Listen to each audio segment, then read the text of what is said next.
Jeannie Suk, you are a professor of law at Harvard Law School, where I taught until 5 years ago and very much enjoyed having you as a colleague. Thank you for agreeing to do this interview for the Berry Prize. I'm a member of the board of the Berry Prize Committee. Um, I'd like to start with a question about the relationship between what you teach and what you write. Mhm. You are listed in the Harvard Law Directory as a specialist in criminal law and family law, but I know, and many of the people who will be watching this know, that you are also a generalist in the very best sense of the word. And you write on current affairs in specialized law journals, but also for a broad audience. You write about art and literature as well as your subjects.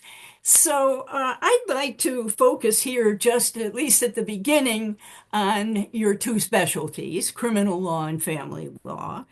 And I'd like to ask you, where do you think right now, with the state of work in those two areas, right now, where do you think they are contributing the most to human flourishing, to better life, to the health of the polity? Yeah, great questions. So I think that when I started in my academic life, I was just coming out of practice as a prosecutor, and in my practice, I saw a lot of domestic violence cases and child abuse cases, and so that was something that I felt I had a good feeling for. Like I knew how those cases worked in criminal courts, and of course that's an area where you see an intersection between criminal law and also family matters. And sometimes the involvement of like the child protective services would be in play. And then sometimes people were getting a divorce and also getting, in the criminal system with criminal arrests and domestic violence charges. And so the sort of meeting up of the two fields really interested me because prosecutors have a certain way of thinking, but family law experts have a different way of thinking. But so many things that happen in the real court system isn't sort of vacuum sealed into specific fields. And I think that that practice experience really has informed my approach to teaching and to doing academic work. It's never about one doctrine, about one line of cases or one line of one field within a line. It's always about looking at the intersections of of the field with other kinds of fields. And I think that's the approach that I've taken. And you alluded to the fact that I don't just write about criminal law and family law. And in fact, I write about whatever seems to be urgent to write about at the moment to me. And sometimes that is what's in the news. Sometimes those are Supreme Court cases on any number of fields, including constitutional law and intellectual property and whatever else is going on. And I do think that breeding that sense in all of us as lawyers, we are generalists at the end of the day, much more so than other people in a university. We are generalists. And even though we may specialize, even in the specialty, we need to figure out ways in which those fields may have an impact on other fields and other fields may have an impact on that field because that will only make us understand things better, whether you're representing a client or trying to shed light on what's going on. So I think that that's been my approach in general, that you should look beyond the immediate thing that's in front of you, and that will help you understand better what it is you're dealing with. One of the many things I admire about you is that you don't step away from controversial subjects. And the other thing that I really like, because I feel such a kinship with you on this point, is that you go the last mile in getting your ideas out to the public. I think many law professors kind of stick with academic journals, and yes, our mother does read them and is happy, but if you have an idea and you think it's important, we really do have to step outside the discipline. And I think that's where you rightly say we have to be generalists and we have to get it out there if we want to make a difference with it. So just one more question about what's happening in your two fields of academic specialization. Where do you see and I have to ask this because Barry, as you know, is interested in excellence. Mhm. Uh, where do you see the challenges for um, intellectual excellence in criminal law and family law? Yeah. So there's excellence in the sense of teaching in those fields and excellence in the sense of or writing or doing scholarship in those fields. So one on the teaching front, I think there are distinct challenges with both of those fields, more so than other core subjects in a law school. Criminal law over the course of my time in academia, I joined academia in 2006. And so I've been around for almost 20 years. What? How could that be? But yeah, I have been. And so I started teaching in 2006, and the teaching environment for criminal law has very much changed. I'm sure that's true more generally as well, but it's been much more pronounced and noticeable in criminal law. Because when I was starting out teaching criminal law, it used to be that I thought, you know, this was part of the feminist movement that criminal law started to include sometime before I even was a student. People did the work to make sure it would include not only crimes like murder and conspiracy, and attempt and all that stuff, but that there would also be a unit on sexual crimes or sexual assault, domestic violence, those kinds of crimes. And then you would also carry it through so that there could be attempt in the law of attempt. You wouldn't only be talking about burglaries or attempted robberies, but also maybe attempted assaults, attempted sexual assault. And so like the idea of carrying through, like the idea of carrying through a concern for gender had already happened in the field when I got there.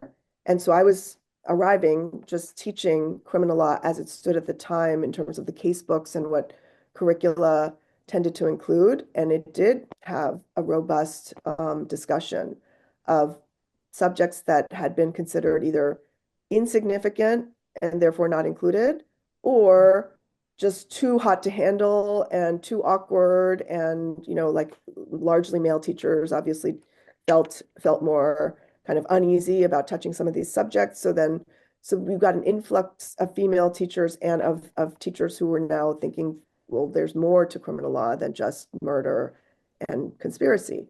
And in fact, there's a very important area that's undergone very interesting legal reform in the recent past, in the 70s, 80s, and 90s. And so it's important to talk about that. So I arrived to a field teaching like that. But then I witnessed as a teacher the a development in which through a combination of society changing and our students and their sensibilities changing, that teachers were less and less excited about teaching criminal law. And I felt less and less excited about criminal law because this was the one place in the curriculum that one else would arrive and they would go, Yeah. oh gosh, there's such traumatic things going on in the curriculum. And actually, criminal law is the, kind of ground zero of where we're going to have these distressing experiences, where we're going to have to talk about these things, and our classmates are going to say the most horrid things. And it's going to be really upsetting and distressing. And so pretty soon into my career, I started getting requests from students saying, I want to sit out the sexual assault unit, or I don't want to come to class, or I don't want to be called on during that unit. Or I even had students who the administration told me they tried to switch out of my criminal law class before they even met me because they heard that I was somebody who was interested in the subject and therefore would spend more time covering it than other teachers. And so that whole rash of experiences happened like maybe a little bit before 2010, 2011. And I will have to say now it's really I find it not as fun to teach criminal law, and I unfortunately don't teach it that frequently. I teach constitutional law because that's a class that has a lot of issues that are controversial and that have a lot of differences of opinion, involve very important social change and issues on which people get really provoked. And yet it doesn't have the same sort of tenor or the same investment or where students put on that course this meaning that they're going to be distressed and traumatized. And so it's a lot more fun to teach criminal law.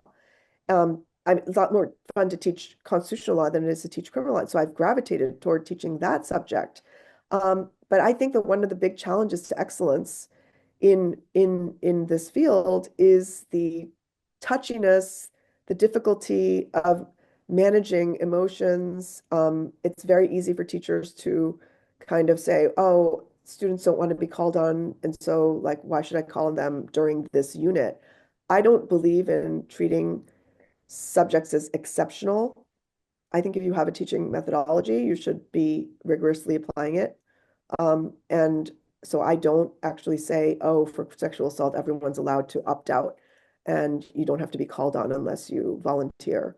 I don't do that. But I do think that right now that that is a very common practice for teachers of criminal law, but it goes to why it's just getting harder and harder to teach it. And I hope the tide will swing back around because I've seen the tide go one way, and I hope it'll swing back around and people won't feel that way as strongly, and that we can get back to a way of teaching criminal law that's innovative, that challenges people, that exposes people to real disagreement about things that they care about a lot. But I've just seen that that's a big challenge right now, and family law is a little bit like that too, but not as severe.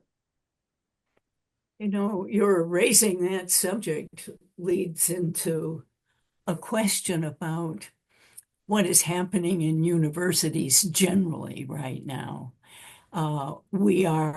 Universities, including our own, in fact, our own has been a kind of special target. Universities are in a period of self-examination and thinking very hard about their mission. And so I'd like to talk with you about that a little more, but beginning with, do you have a concept of what you think, how you think about the mission of a university, the university of which we're a part, and the so-called elite universities that aspire to be something specially dedicated to the pursuit of knowledge? Yes. I came to the legal field after doing a doctoral degree in literature. So even though I was never a professor of French literature, I was involved in the field and deeply immersed in it and wrote a dissertation and a book in the field before becoming a lawyer. And so it informs my approach to even though I'm teaching in a professional school, I've had the experience of being in a field that is not a professional school. It's not preparing people specifically to practice some profession other than maybe like if you wanted to be an academic, you could teach and things like that. But I'm of two minds. Obviously, as a law professor right now, we are training students to have to be members of a certain profession, to inculcate in them certain norms and values, the value of the rule of law, of due process, um, most fundamentally, and to have those to have those values in mind as they go out and do all the various things that they do. And it is not a field that is pure reason. It is a practical reason field. And I'm I take that very seriously too, that this isn't just like, oh, how many angels can dance on the head of a pin. This is something they're going to use that's going to have some kind of consequence, depending on depending on what you think the truth of the matter is.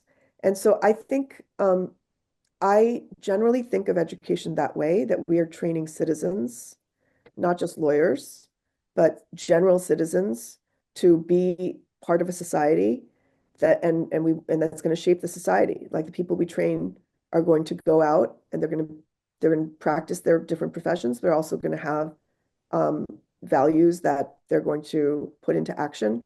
And so I think of that the mission of a university that way, that it's these people are here for a limited time, but we hope that they will be shaped so that they will make really good citizens, even if they'll have very, very different views about what a good life looks like or what our society ought to be doing.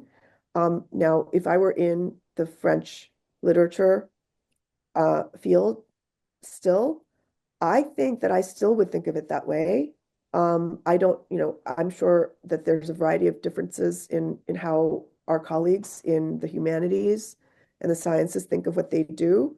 And maybe for many of them, it really is about knowledge and producing knowledge and truth for its own sake.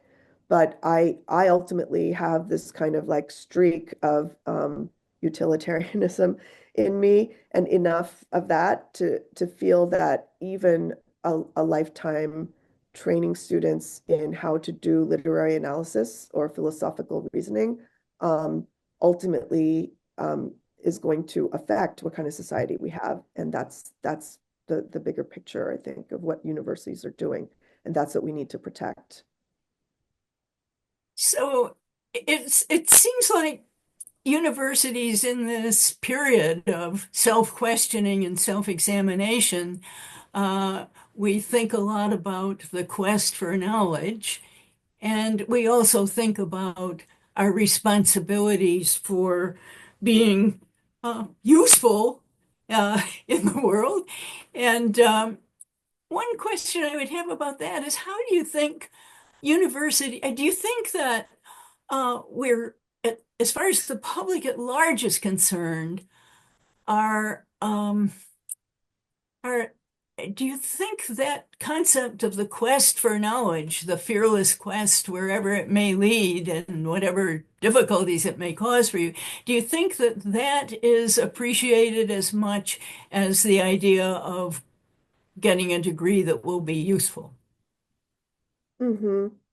Um, so it's when I was a college student, um, I believe the most popular major was English literature. And then as time went on, I learned, as a member of this university, I learned that, oh, actually things changed and the English department wasn't inundated with people trying to be English majors, and things turned a little bit more toward economics. And so then economics became a really popular major. And then I think things have shifted even more so that even though, and now I think literature departments are struggling to get people to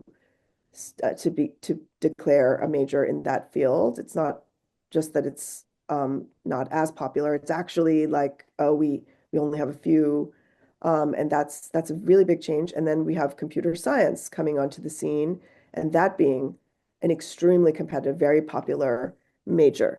And so this is all in the time that I've been, part of a university community. And so you can see um, how things are changing. I don't know that people were majoring in English because they thought it would be useful, but I think that they thought maybe it's not useful in a direct applied way. Like I'm going to read Chaucer and Spencer and it's going to help me be, like work in an investment bank. But plenty of people who wanted to work in an investment bank were studying Chaucer and Spencer back when I was in college.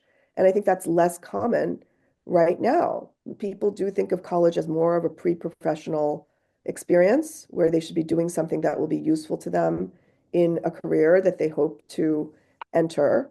And so I hope that we can reframe some of the wonderful fields in the humanities and in the sciences that may not have an actual direct application to a clear career, and we can reframe those as, in fact, useful for shaping people's minds, for helping people gain skills. Because I actually think it's true. It's not just a PR exercise. I think it's true that these um, studies of certain disciplines, including literary studies and philosophy and political science and um, not just the pre-professional fields, that they are essential for helping people develop their minds. And so I guess maybe I'm not on the all the way on the other end of the spectrum where it's like, oh, you should, for consequences be damned. All you care about is like the pure attainment of knowledge. I think that's a wonderful attitude, but I actually think that's not really what's happening. I think people are attaining knowledge and that things are going to happen as a result of the knowledge they attain, like it or not. And I think that that's the way that universities ought to be approaching all of the fields that it supports. I can't help thinking that your majoring in English was useful, whether you thought that it was I or whether certainly, people thought it was at the time, but it made you the, I would have to say, most lawyers are not terribly skilled in writing. At least, I've been reading exams for a long time, and you have to. Uh, but I think it has enabled you to go that last mile and take your ideas that you have accumulated about the legal system and express them so gracefully for a popular audience. Um, and in fact, French literature, uh, if I hadn't studied French intensively in college, I would not have gone into international legal. My whole career, in a way, in international legal studies came out of knowing languages. mhm. So there is no sharp line. I guess I should back up and say I shouldn't have suggested a dichotomy between utility and the quest for knowledge. But let me just pursuing that subject for a bit. Um, do you have, in this period where we're undergoing self-examination with a lot of outside criticism of what we're doing, do you have ideas about what we can say that we're doing well and where we really need to think a little bit more about how we can achieve both of those aims? The quest for knowledge and the contribution to society. Yeah.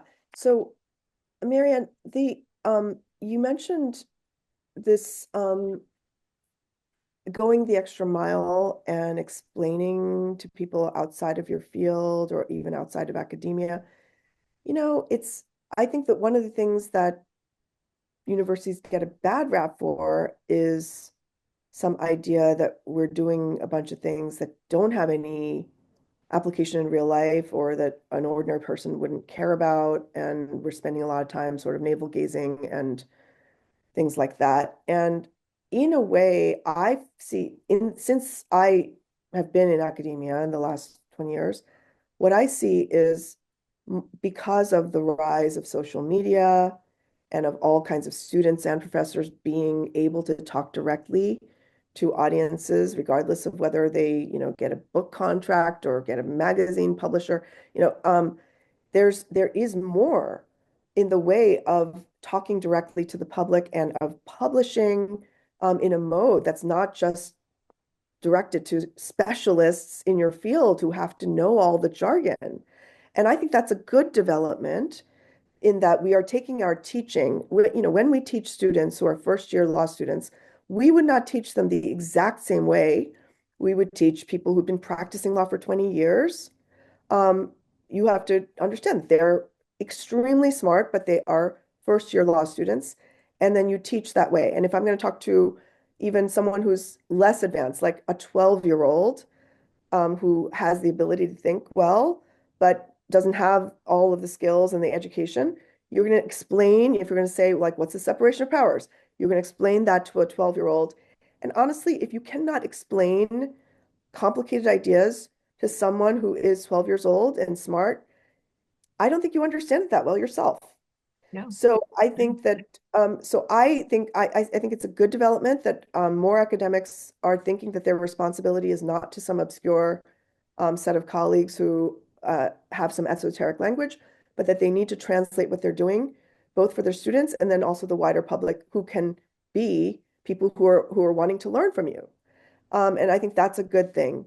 I think the university, though, could do a better job of making academics comfortable in speaking their mind and sharing their knowledge with the public. And they could do that by basically saying and communicating, we have your back when you engage in these kinds of dialogues. You could be wrong because sometimes the things you're saying may be experimental, and we shouldn't be so scared that we're going to be wrong, and therefore we clam up and don't speak until we've worked everything out exactly the way we would if we were publishing it in an academic journal. So I think that kind of flexibility that comes with the civic-minded responsibility that academics have to educate the broader public is something that the university could encourage even more broadly, and especially by saying like we support you, we protect you when you do that. So we should want to make our students feel comfortable in expressing themselves in the classroom and exploring new ideas, but not too comfortable, as you said when you were talking about the difficulties in getting people to to appreciate criminal law in its full human I, th I think we, dimensions. I think we should make people comfortable and tolerant of differences of opinion Hmm. or more. But I think that we should be less comfortable like shutting down or saying this is not acceptable to say.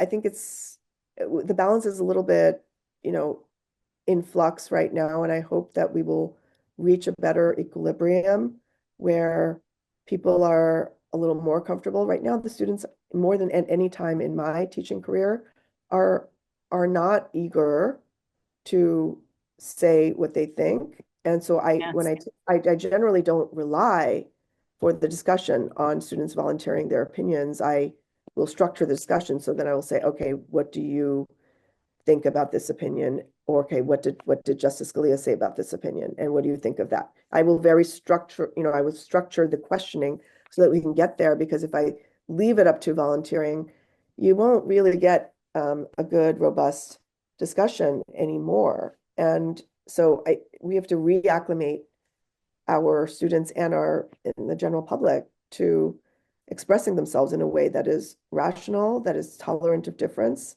and that isn't about like condemning people or being afraid of being condemned. Well, Jeannie Suk, thank you for sharing your ideas, for practicing what you preach, and being such a great example to the generations of students who are lucky enough to have you as a teacher. Thank you, Marianne.